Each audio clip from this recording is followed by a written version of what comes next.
Welcome to Choice Classic Radio, where we bring to you the greatest old-time radio shows. Like us on Facebook, subscribe to us on YouTube, and thank you for donating at choiceclassicradio.com. Broadway's My Beat, from Times Square to Columbus Circle, the gaudiest, the most violent, the lonesomest mile in the world.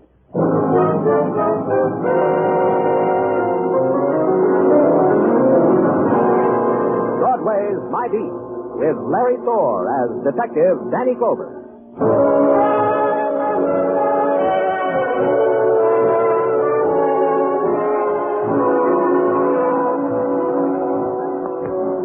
Broadway, where the fury of the night races against the time of dawn. It needs those hours to prove itself. The mob, the grinning faces, the voice that whispers. But hurry. Time at your heels in the night lasts only so long. That's the word on Broadway. My Beat.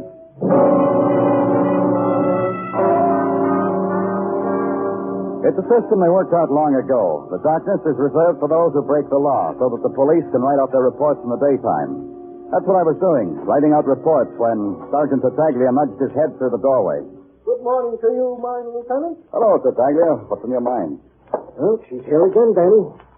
Yeah, I had a feeling she'd be here. She'll never give up, will she? You know, I got a theory about that, Danny. Sure, Ian. Yeah, sure, Danny. This way, miss. Are you going to help me, Mr. Clover? Are you? Don't send me away again. The girl who crossed the room and placed her fingers on my desk was slender. Her face seemed about to grow suddenly old. The skin was pale, unveined, dead white. I've come back to ask you again, Mr. Clover. Sit down, Rhoda. No. A beggar who stands can keep some dignity. I like to think that anyhow. Maybe it's a lie. Rhoda. Did you say my name gently to show me you pity me? I don't want to be pitied. Well, look, Miss Lynn, Danny was only trying Rhoda, to... listen to me. Listen. Yes. Yes, I'll listen. Say a kind word to me. Rhoda, you've come to ask me to have your father's body exhumed. I know that. You know that. But we've already done that. 2 months ago, 4 months after your father died, we exhumed his body. He wasn't poisoned, Rhoda. In spite of what you say, he wasn't poisoned. Poisoned! That's how my father died. Robert Lynn, my father, was murdered. Just a simple sentence. Understand it. The death certificate... My father was poisoned, and I'm being poisoned, and I'm going to die. And you sit there and say my dying meets all the requirements for dying because there'll be a death certificate. No. Nothing. Bye, Mr. Clover. Danny, that girl needs attention of some sort or another. Talking to, by a doctor, by a parent, by somebody. Where does she live, Tartaglia? In a combination dentist office and living quarters on 147th Street, 1612, with her mother and stepfather. Stepfather? Yeah, her mother got married again. Hey, this mother must like dentists. The husband who died was a dentist. Now husband number 2, one Bernard Burke, turns up also to have a talent with the drill. Hey, you going up there, Danny? Like I said, Rhoda Lynn needs talking to, by somebody. The place where Rhoda lived was a soot-crusted 5-story apartment building of yellow and pockmarked brick. It stood on 147th Street, just around the corner from where Broadway tries to be suburban. And it had 2 things, an open court to grab onto whatever light and air that was left over. And the kids bouncing a ball against a brand-new gilt-lettered sign that said, Bernard Burke, dentist, 5 flights up, gas, no pain.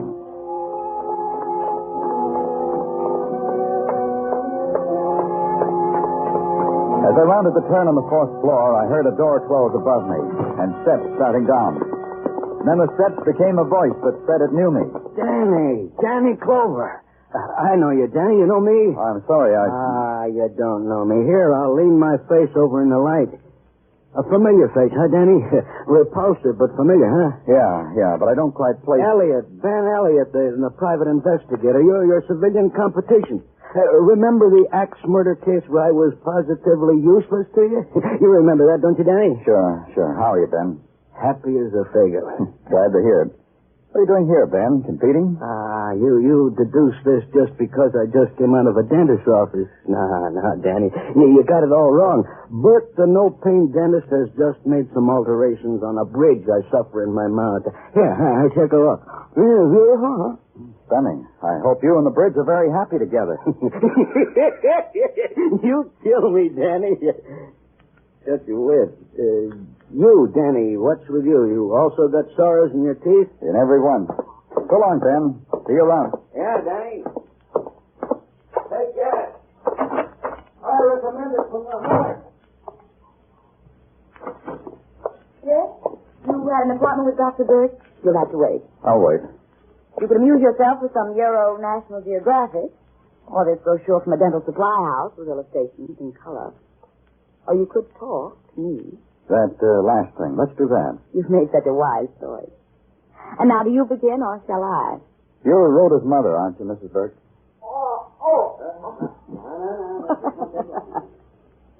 Men are such babies about pain, aren't they?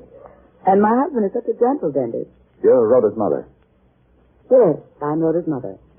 And Dr. Burke's assistant and wife. And you? One of Rhoda's numerous and nameless boyfriends? I'm Danny Clover of the police, Mrs. Burke. Rhoda was in to see me again. To ask you to have her father's body thrown out of its grave again? Then you know about it. About her coming to me. Of course I know. A girl's best friend is her mother, isn't she, Mr. Clover? Rhoda adores me. She tells me everything. But not in a whisper. In a scream. Like what? What did she tell you, Mrs. Burke? That I murdered my first husband, her father. That I'll murder her. That I... Oh, she's such a sick little girl. So sick. We try to help her, but we can't. She won't let us. The sickness has drained all the sweetness out of her. She's not like a mother's child at all. She's always so pale, Mrs. Burke. Have you had her to a doctor? Rhoda? Do you think she would let me take her anywhere, do things for her, tell her what she should do, when she thinks that terrible, ugly thing about me? Answer me, Mr. Clover. I just ran into a man, Ben Elliot, a private investigator. What was he doing here, Mrs. Burke? You just go on home, Mr. Raymond. Put a nice tack on it. And here's some sample aspirin. Takes you every 2 hours. And a hot and cold applications during the night. You'll feel like a new man. Well.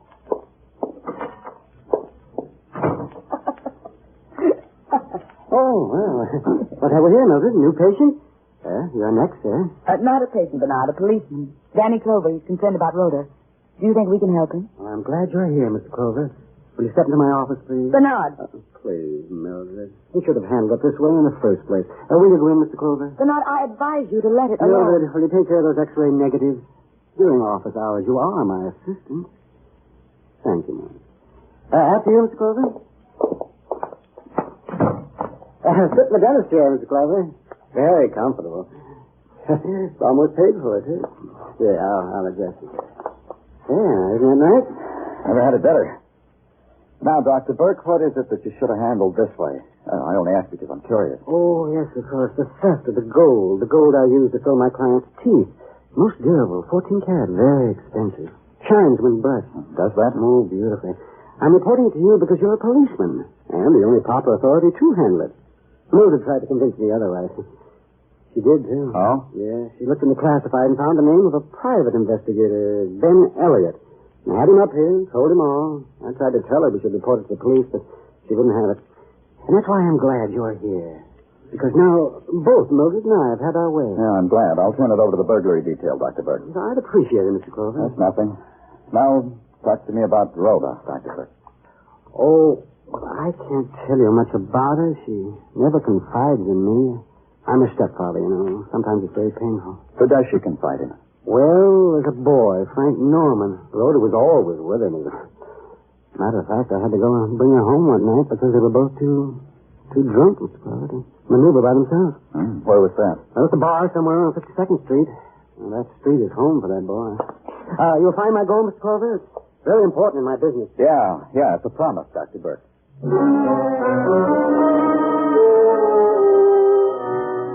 The bars of 52nd Street wink at you. It's a special kind of wink, mechanized in chrome, and the tubular neon offers a variety of colors.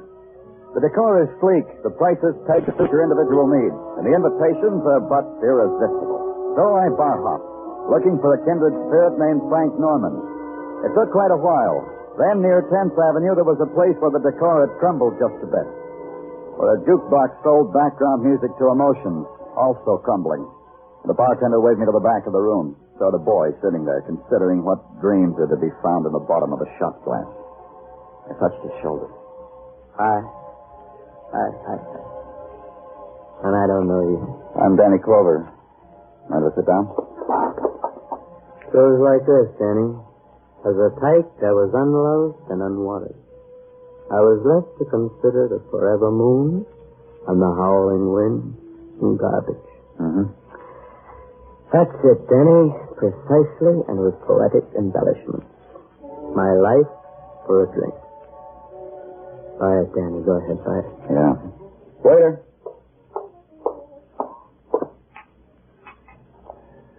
Yours, Frank.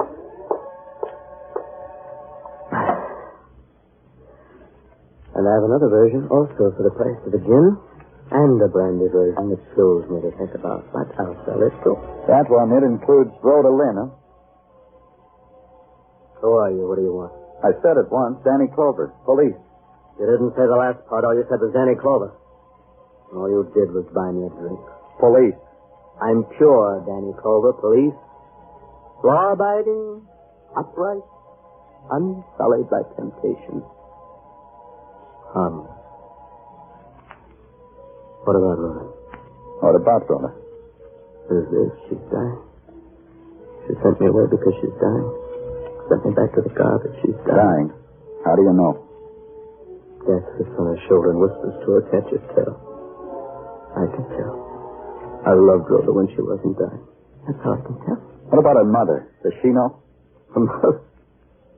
Mildred Burke. Yeah. What about her? She married a man 3 months after her husband died. That's the complete biography of Mildred Burke. That explains her. It explains everything about her. Well, that's her privilege. There was even a brother of yours. You are a detective, aren't you, Danny Clover? Another detective? Ben Elliot, maybe? Ben Elliot. He was detecting for her even when her first husband was alive. You look surprised. Don't look surprised. Go up to the bartender, give him money, tell him it's from me. Tell him my wish is his command. I stood there for a moment longer, watched until his voice blurred and his eyes sought something far away. Then I left.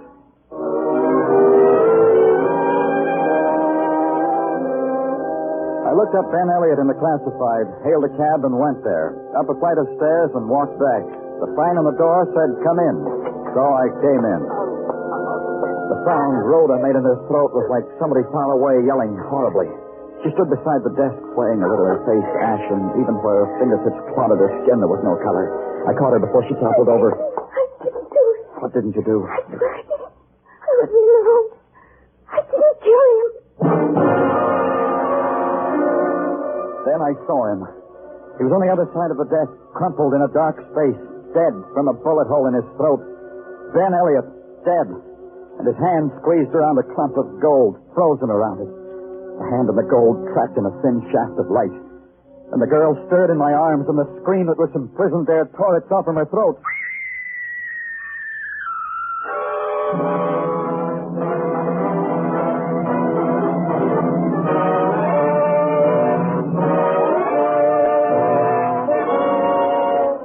You are listening to Broadway's My Beat, written by Morton Fine and David Friedkin, and starring Larry Thor as Detective Danny Clover.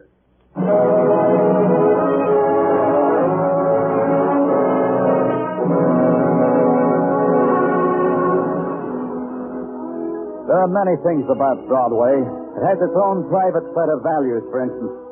It measures the essence of a man's life in terms of light and darkness. Big man, so many Mazda bulbs, so many yards of neon to screen his name into the streaming night. Little man, his apportioned share of darkness. Like a spectacular with burnt-out bulbs whispering into nothing. Ben Elliot was a little man. His only claim to distinction that he died holding a fistful of dentist's gold. There was another thing. His murder was attended by a girl, pale and shrieking as death itself. I had to know a lot of things about her. Dr. Sinsky filled in a few. A very sick girl, Danny. So sick I can't tell you. Well, try, Doctor. Try to tell me, anyway. She's dying, Danny, of a rare type of pernicious anemia. So rare I had to call my old professor at Columbia to find out what it was. He called me a numbskull, then the Latin word for schlemiel, and then he told me. What type is it? You wouldn't understand. You're a fine type fellow, Danny, but excuse the expression, you're also a layman. Some diseases are so mysterious, a doctor likes to keep them to himself. Wear them in good health. What about the poison? Did you find any evidence that she's been poisoned? None whatsoever. Only the toxic condition that the anemia itself sets up. Can I be so bold as to offer you some advice, Danny? I've got my own doctor. No. This isn't medical, Danny. It's the milk of human kindness. If you've got nothing on this girl, this Rhoda Lynn, then let her go. Let her die in peace and dignity. Because she's dying, Danny. Take my word for it. Got Rhoda Lynn out here, Danny.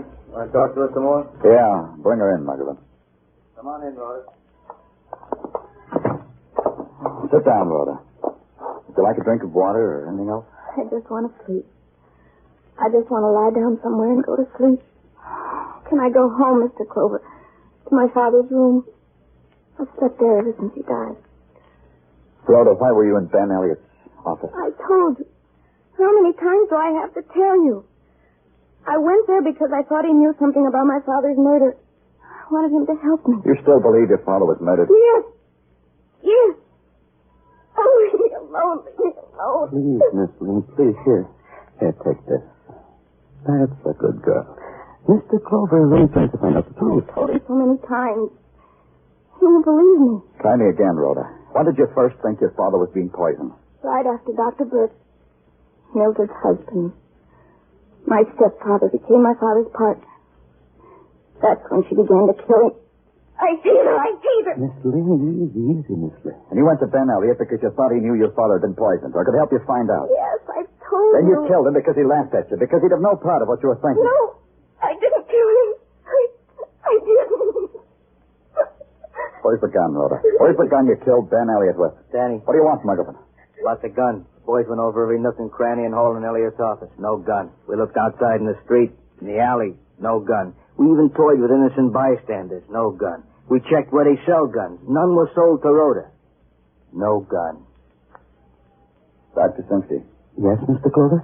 see that Rhoda gets home. Take care of her. Give her something to give her the sleep she wants. Thanks, Danny. Come along, Miss Lynn. You're in for a nice, good rest. You'll enjoy it. You look like a fatuous puppy, Muggerman. Stop it before you lick my hand. Hard-hearted Danny of the police. What did you find on Elliott? You like gold? Gold meaning money. In any shape, size, or form. As a matter of fact, he deposited same in banks. 3,000 here, 2,000 there, 1,000 here and there. What do you know? The penniless Dan Elliott. Wish me luck, Muggerman. For what? I got pain, so I'm calling on a painless dentist.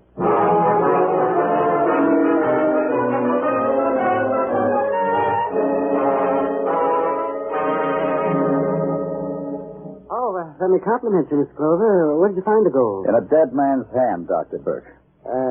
What are you saying? Pay attention, Doctor, and you'll get the message. I said in a dead man's hand. Well, what man?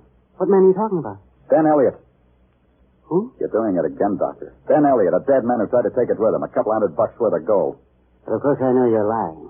You're trying to make of this petty theft something mysterious. I suppose you detectives must do that to justify... I don't understand you, Doctor. You didn't react when I said Dan Elliott. I reacted. You just weren't perceptive enough to catch my raising of the eyebrows slightly. I raised an eyebrow, Miss Clover. If she were my wife... You're cluttering the trend of the conversation. What? Your wife. Mildred? What's Mildred got to do with Ben Elliott?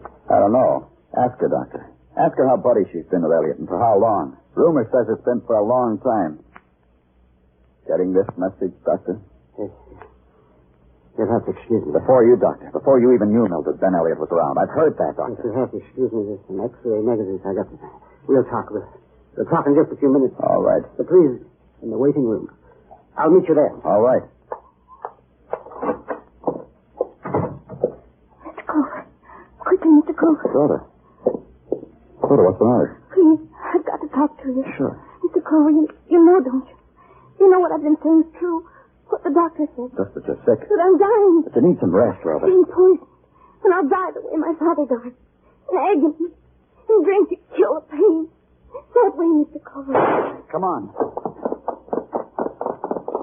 He's dead. He's dead. Dr. Burke is dead, Mr. Clover. Everything dies but Mother touches. You evil girl. My daughter's an evil, rotten girl. You killed him. You killed him just the way you killed him. Take it easy, Rhoda.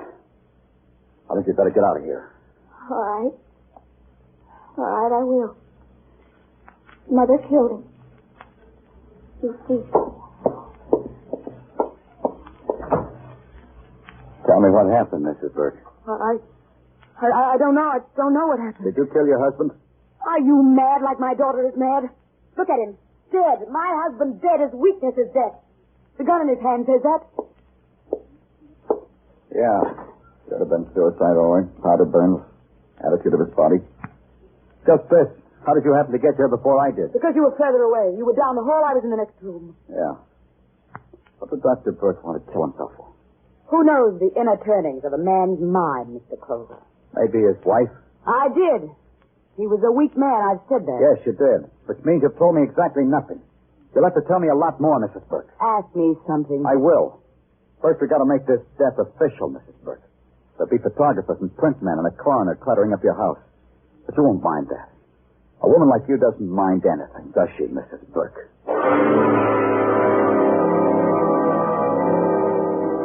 I was right. Mrs. Burke didn't mind. The neat, efficient trampling over a little dentist's life and death, she didn't mind. The questions, like steel prongs that raked over her brain and her sorrows and her dreams, she didn't mind. The fact that her answers added up to nothing, she minded least of all.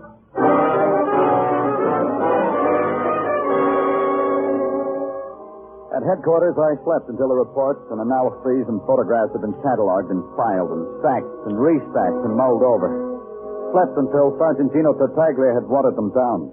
Well, you may awake now, Danny. I have digested everything and watered it down to simple terms even a child could understand. Did a call come while I slept, Tartaglia? No, Danny, no calls. You expecting one? From Rhoda Lynn. I made her promise to call me. What have you got? A big pile of nothing, Danny. The technicians and technicals say it is extremely possible that our dentist did indeed and to wit commit suicide. Oh, they were very smug about it, Danny. What else? That question you asked me, the question of Dr. Sinsky? Uh-huh. He answers it in the affirmative. He says the X-ray thing is entirely possible. It happened here in New York 2 years ago. What happened here in New York 2 years ago, Danny?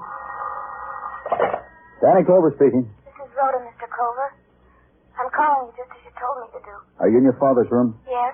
You won't be going out again tonight? No, I won't, Mr. Clover. I'm going right to sleep. Hey, Danny. Danny, you can't leave me alone without I know what happened in New York 2 years ago. Danny!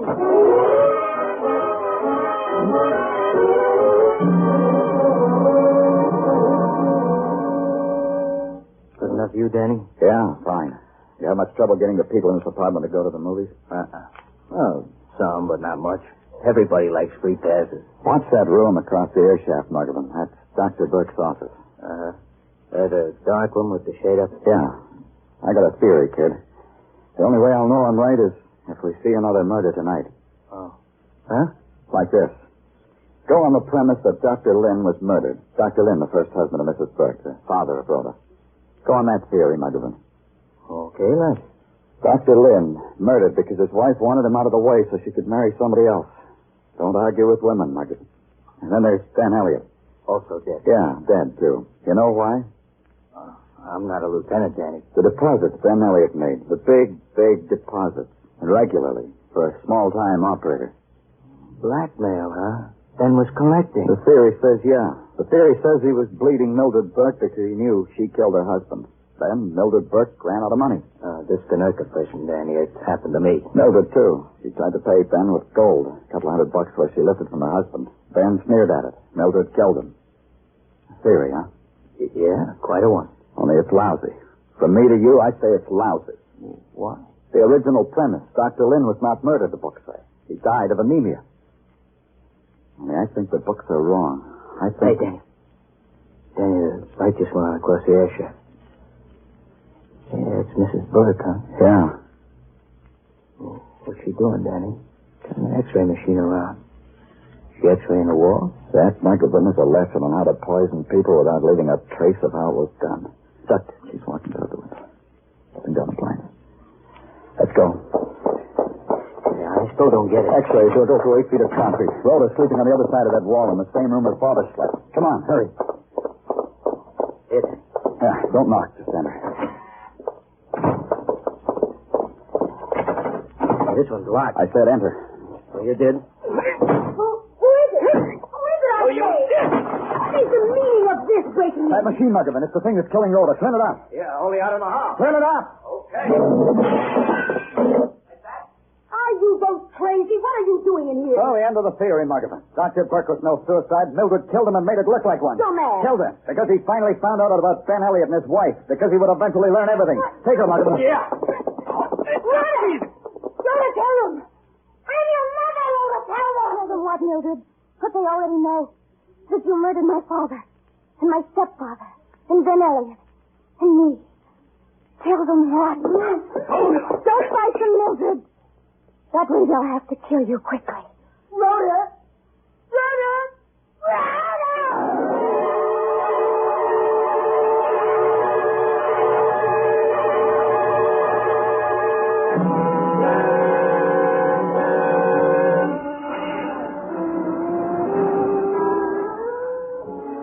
Broadway. It's the main trek through the jungle city. The wilderness of laughter and trumpets and the rasping sound of life inside the earth. And the other sound, the sigh, the furtive sigh, the echo of a teardrop that no one hears.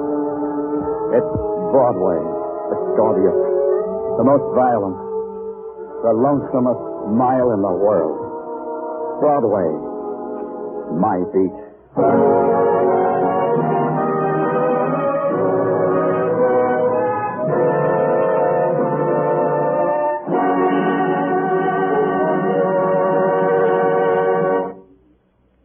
Broadway's My Beat stars Larry Thor as Detective Danny Clover, with Charles Calvert as Tartaglia.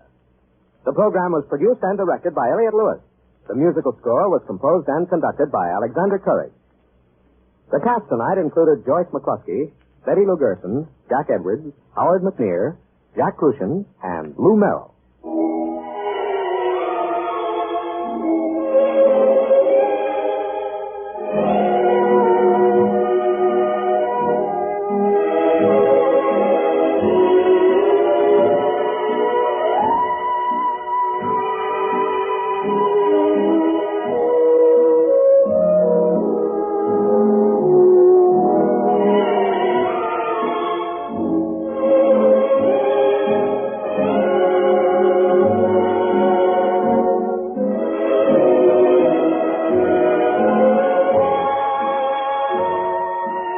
This is the United States Armed Forces Radio and Television Service.